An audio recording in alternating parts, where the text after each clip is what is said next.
Hi everyone, we're excited to bring back our Vivaldi podcast. We've got overwhelming requests to bring back our engaging speakers. This is a podcast where innovators, marketers, and thought leaders talk about how brands can orchestrate cross-dimensional systems in order to create consumer value. Vivaldi is a global strategy firm based here in New York City, specializing in brand strategy, innovation, and marketing, and helping businesses grow and reinvent themselves through services like business model innovation, and customer experience design. Our former podcast name, The Business of Platforms, doesn't quite match our current perspective anymore on brands. Brands aren't just platforms anymore, so now we're called A Moment in Systems, which reflects our evolved perspective, and we'll explain why. We'll dive into our article a little bit on interaction field thinking and how to build your own operating system as a brand. Today, I'm pleased to welcome Erich Joachimsthaler, founder and CEO of Vivaldi Group, with over 25 years of experience in orchestrating these opportunities in growth and innovation for brands including Lego, Coca-Cola, Pfizer, Disney, and many, many, many more. Hi, Erich. Hi, Welcome. Thank you for reminding me of my age. 25 years. Over 25 years of experience. So before we dive into system and system thinking, let's revisit platforms for a second. Why doesn't that work anymore? How do we move from pipeline to platform, now to system? And how do platforms and systems differentiate?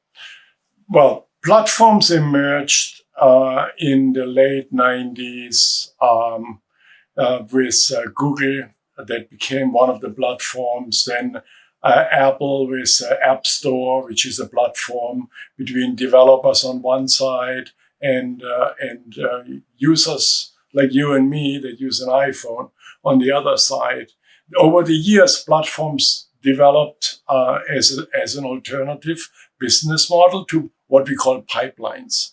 A pipeline is when you build a product and you sell it to the consumer. That's a pipeline business. Typically, a platform is when you don't necessarily have a product in some ways, but you still create an exchange. An example is Airbnb. Airbnb does not own necessarily an apartment or a house, but it creates an exchange between a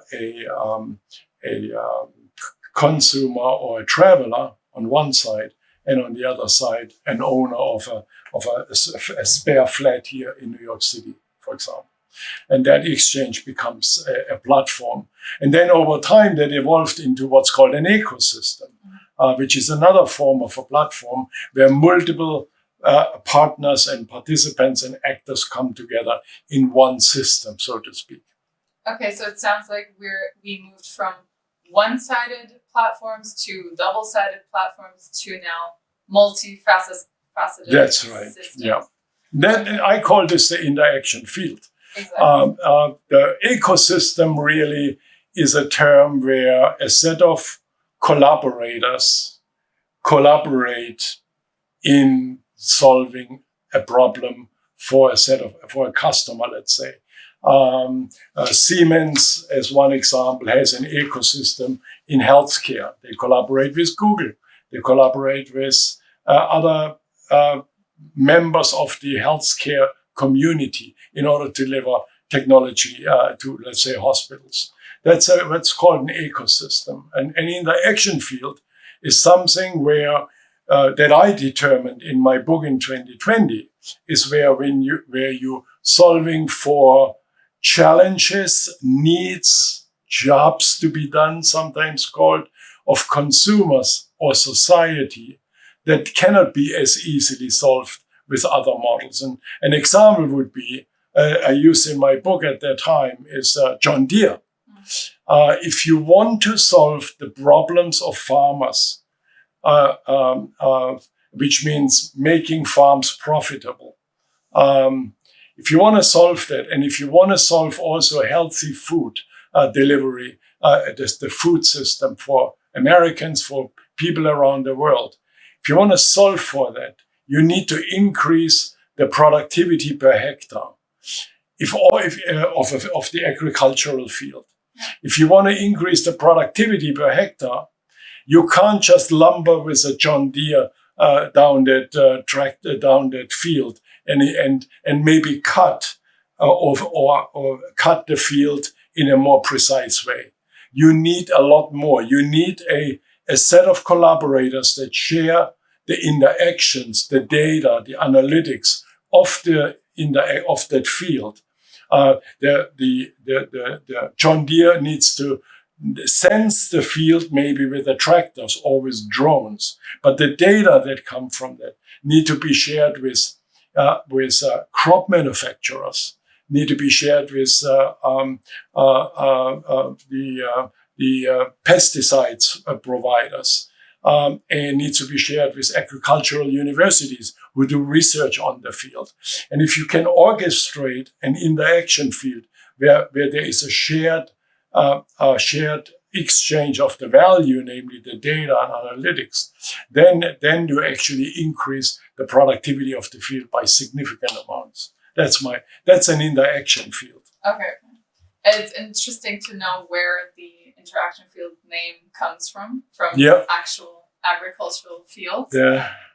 So now understanding what an interaction field is, how can current brands operationalize this system? So in our article, we went into episodes and moments in consumers' lives, which are the new atomic unit of demand. We also talked about the difference between demand mapping and how it's moving to demand forming. So brands now have the power to map demand that already exists or create new demand. Yeah. So could you elaborate on how moments are this new unit of demand? Yeah. I mean, if you look at when the example of platforms became valuable because Airbnb learns from every time you go on the website of Airbnb, and they learn from you what you're looking for, and they can use that information to help owners of an apartment to set particular prices. They basically learn supply and demand on the basis of the interactions or the transaction that takes place on the platform. Just like Uber, as another example, is another platform, riders on one side, riders like you and me, and drivers on the other side. And Uber learns from where demand takes place and through the requests on your mobile phone. I am on the Upper West Side. I need to go to the Lower East Side, let's say. So that was the world of platforms, and how value is created through these interactions. These interactions create value because they create network effects. They make Airbnb more valuable because Airbnb knows what you want through this number of interactions and can then charge a particular price to those who travel. When you move today and now 2025, we are now in a different world. The value does not reside merely in the interactions. The value and the transaction, what you learn from that, the value is what you learn in an episode or in the moment. And I think that shift is operationalizing value creation or this interaction field in a totally new way. And that means, Perfect. So it sounds like brands are now in the strategic position to use these interaction fields and dive deeper into actual moments in consumers' lives. And we also talked about how this applies across brand and industry. So for Lego, for example, you talked about a real episode could be like a rainy day where a family builds Lego, and a single moment in that episode is your son happily showing you the finished Lego castle or something. So these moments used to be difficult to capture for brands because like Lego wouldn't know if a family likes to build Lego on a rainy day, or Starbucks at an airport wouldn't know how long of a trip you had, how exhausted you are, what's the regular order that you want. Like, do you need like a smoother interaction with the barista as usual? They wouldn't know that. So you introduced the interaction field book in 2020, but this was before the wave current generative and agentic AI. So what AI now provides is this like behavioral infrastructure you call to make it operational. So could you elaborate on how, if you apply AI to an interaction field, how does it make it more intelligent, and where's the value for brands to do that? I mean, there are now many examples that emerge. You mentioned Lego. If you play Lego on a Sunday afternoon, most often you are interacting also with your mobile phone. You get instructions from the mobile phone to solve certain parts of a Lego piece. You maybe look up some things. You share that information. All of these, and your interaction on the mobile phone can be actually captured. It happens to be Lego has a system called Lego Ideas, where you can create certain solutions. Let's say, or Lego you play using involving also online. So Lego can detect based on those moments, that the moments when you have time with your son or your daughter to play and have some play with Lego. You notice that it is those times when you visit a particular site.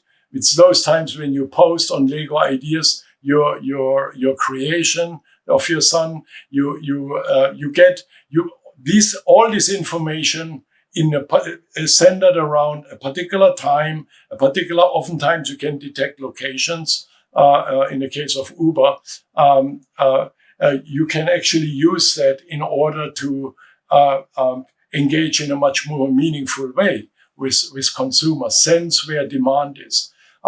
This is what we call another example. Here's an example that I find extremely interesting. Elf Beauty is a company that has generated a $5 billion business.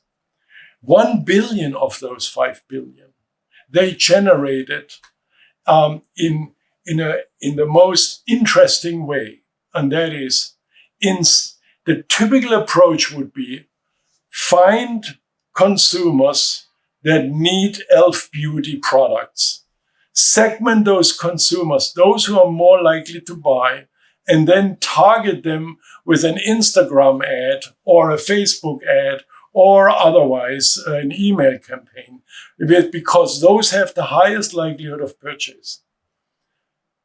Elf Beauty did literally almost just the opposite. Elf Beauty did not run an ad on any one of the platforms or social networks. Instead, Elf put out content, let's call it, that we call memes or memes, that creators and influencers picked up about skincare, things about skincare. And they targeted particularly those people who never take care of their skin. So not those who are more likely to buy, those who already have an interest, but those who never care about skincare, never think much about it. You know, what is the impact? Let's see an example. What is the impact of sustained sun exposure on the aging of your skin? As one example, that became that meme, that content was multiplied millions, 400 million times in a few days by creators, but not by ELF, but by independent people like you and I on social networks, and says there is really something about aging or the aging process that you do, that you affect your skin by having sun exposure. That messaging, because it wasn't an ad. Hey, use this skin care product if you don't want to age. That example, the typical example. And by approaching that in an engaging, non-advertising way, they engaged millions and millions and hundreds of millions. I think it was at the order of 1 billion revenue sales from consumers who normally don't take care of skincare. And I think that's the power. What has happened here? What has happened here is through the engagement that these people had, the people had on social media, ELF was sensing exactly what people's interests are. Is it about sun exposure? Is it about drinking too much alcohol, or over dehydration because of the long last night out, and so forth? They were sensing the demand in some ways, the need states we would call technically. That sensing, based on that sensing, and based on all the other information, they had what we call they had a reasoning AI, which is a agentic AI that enables to say, given what we learned from those signals, from that sensing of what that person responded to on social and what else we know about that person, we provide a particular offering. So it's a high personalization. So someone who is concerned about aging obviously got a different offer than somebody that does, let's say, had a great night out with some alcohol, let's say. And then that level, that reasoning led to a particular agent that then actually did the acting and provided a particular offer. And ELF Beauty learned from presenting the particular offer also what response they got. And that is called learning. So what is sort of interesting is, in this world of interaction fields, it's not just the interaction itself. It's the episode and moment in which those interactions take place. Learning from that, sensing that through technology, reasoning, using AI, reasoning, what does that mean, that those signals, and then based on that, using an AI to decide on what is the appropriate best action to respond to that particular those signals, and then learning from that. We call this the SRAL loop. That makes the moments, the episodes intelligent. That makes, if you look at this collectively, the entire interaction field an intelligent interaction field, AI mediated. Amazing. So I think the logic behind what you talked about in former publications is we went from, this is the end of the customer journey. We don't have a pipeline anymore. We don't have stagnating touch points anymore for the consumer.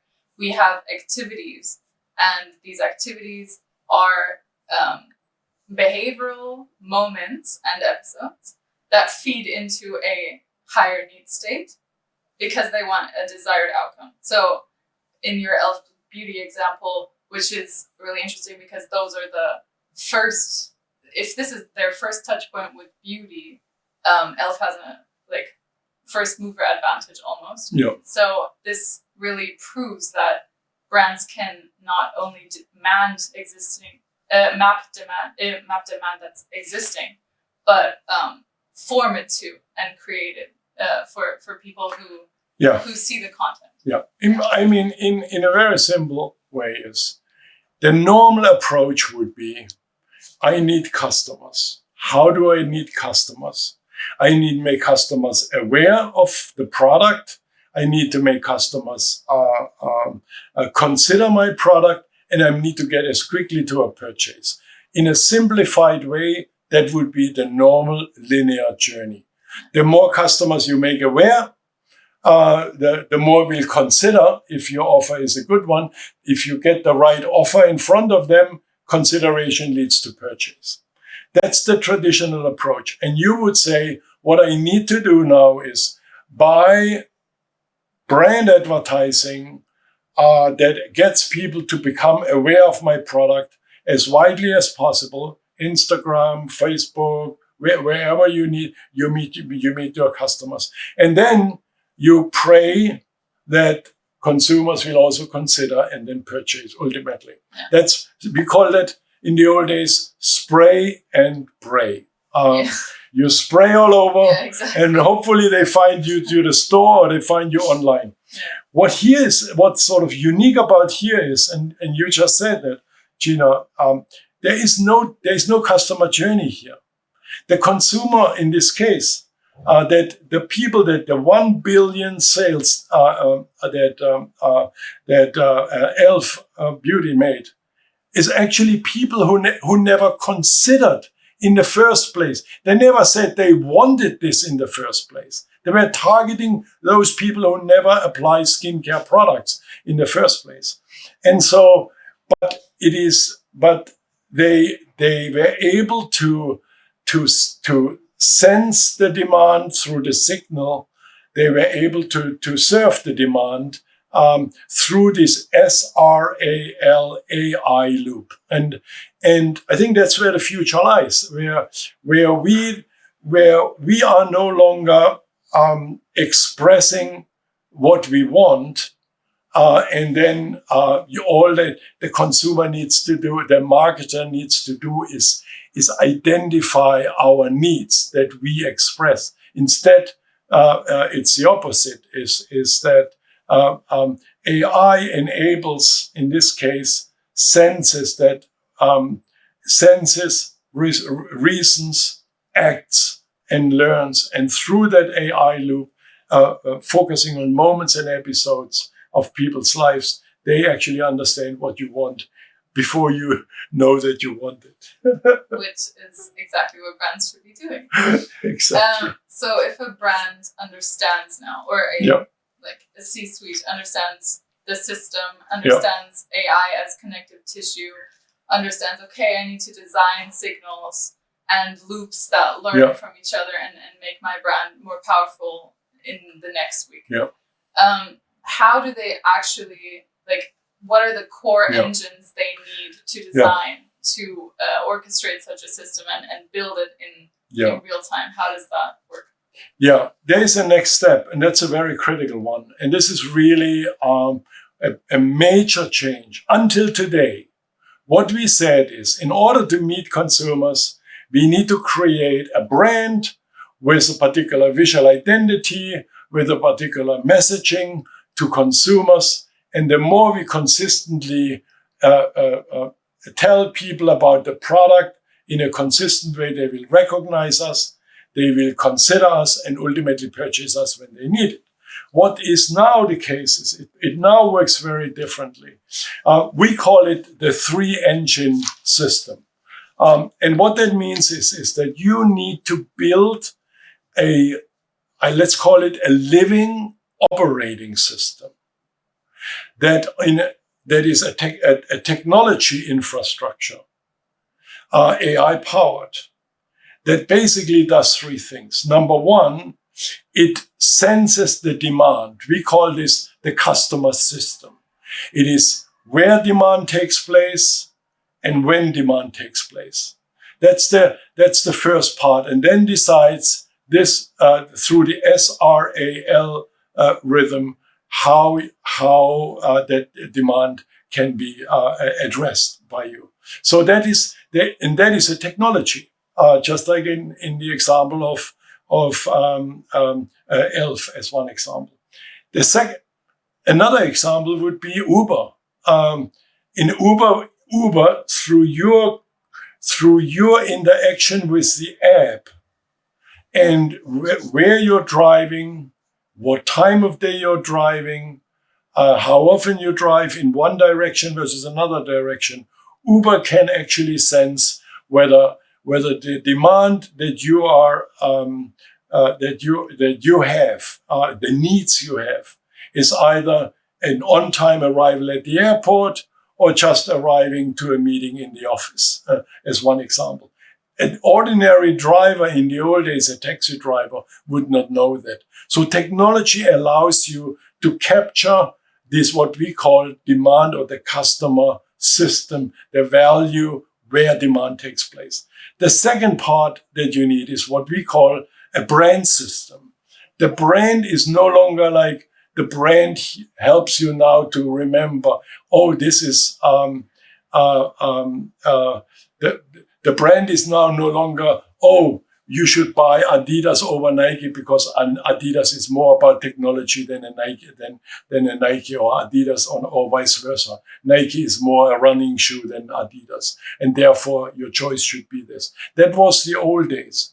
The brand system now is one that says, who is helping me achieve my goals the best? If I want to become a marathon runner, I need a training routine.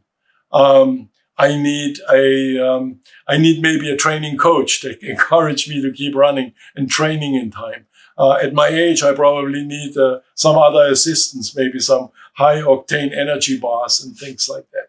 So the brand now is no longer just a product. The brand is now a system that enables you to achieve that need state or the demand that was identified. It's usually not just a product, a better shoe that gets me to become a marathoner, let's say. The third part, and this is very important, it's a third engine that companies need to configure. We call this the value or value optimization engine. And that is, if you define the demand through a customer system, if you then have a portfolio of offering, a brand, that a system that capture that demand, then you also need to find a way of monetizing that. How do you create economic value from that? It's not just simply selling a shoe. There might be many other options to that. So there are three engines: customer, brand, and a value system. And that becomes an operating system for you that you can optimize using AI, basically. I'm going to try and recap some of our crucial takeaways. So brands shouldn't only ask, what's our AI strategy today? Because AI isn't just this task automator. But they should ask, how does it transform the entire system in which our brand creates value? And how can we create value across ecosystems? If we're a fitness brand, can we go into beauty if there's a moment that connects those two? So they talk about more the moment in time with one specific consumer, and look into how does AI analyze this moment with our signals. So the unit of value creation moves from segment to moment. So we aren't looking at static personas anymore. It's not like Marie, 29, likes to go shopping in her free time. It's like, what is the one moment she has right now? And how can we either meet that existing need or create a new need? I mean, look, it's in a way, in the old days, which was just last year. It's changing very fast. Exactly. It's changing so fast in the world of AI. We would identify a segment, we would identify a persona, and we would target that persona. Target essentially means interrupting the persona in the moment of whatever they were doing.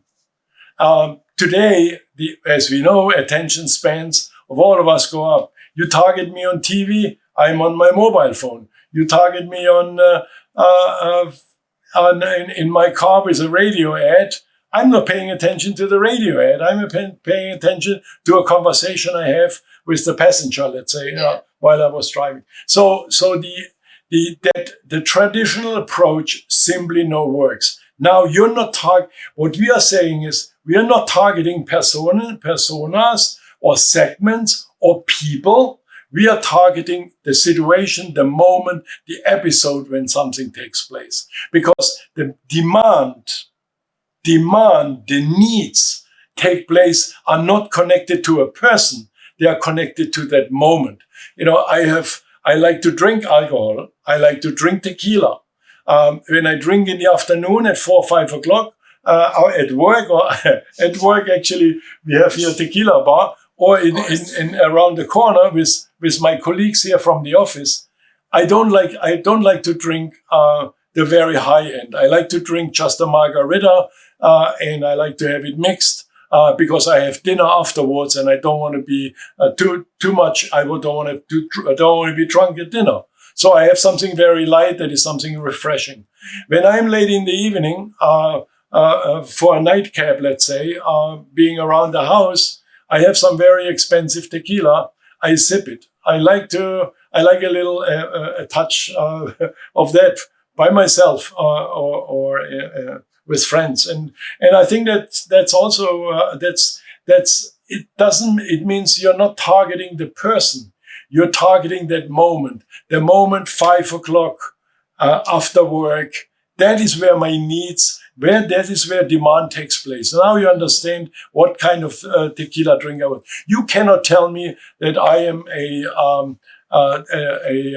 a high-end tequila drinker, because at 5 o'clock I drink actually the standard or the valued tequila, and that's just good enough for me. So I think that we need to stop thinking about segments in terms of consumers. And instead, in this new AI world, we need to think of segments as episodes, as moments. Those are where data is generated. Those where signals are generated. Those moments and episodes is where AI actually can become a very successful means to enable marketing and enable the business. It's also important to say that because these moments are so dynamic and you not always are interacting with a brand, the whole brand ecosystem or interaction fields, because if every brand does this, there are like multiple interaction fields and technologies interacting, system actors interacting, consumers interacting, family members interacting, anything. It becomes so dynamic that if you are not doing this, you can't accelerate and multiply value as a brand in the future. Yes, before in the old days, we call it in the pipeline world. Yeah. You created value by producing a product in the factory and selling it at a premium price. BMW can charge you a higher price than maybe another car or Mercedes, because they have a quality level for which they can extract a higher price and people are willing to pay. That used to be value. And today, the value lies in building that system and that collects data from multiple points. We call it an intelligent interaction field, because it becomes intelligent through deployment of AI. So AI as AI is not, do I make my targeting more efficient, or can I get more conversion from my advertising budget? AI actually, that might be an application of AI, but this is not the value. The value lies is when you can create an interaction field with the three engines, the customer, the brand, and the value engines, enable that interaction field in such a way that it is beneficial for your marketing for your engagement with consumers in particular moments and needs, over those of another competitor. It's that operating system, that living operating system, that AI-powered living operating system, that actually is your competitive advantage and value creation. And that's why we're orchestrating a moment in systems instead of a business of platforms. So well summarized. And that's why we are orchestrating these moments in systems. Exactly. Thank you so much, Erich. Next week, we'll go more into detail on more brand case examples and talk about how current brands are actually implementing AI as this connective tissue.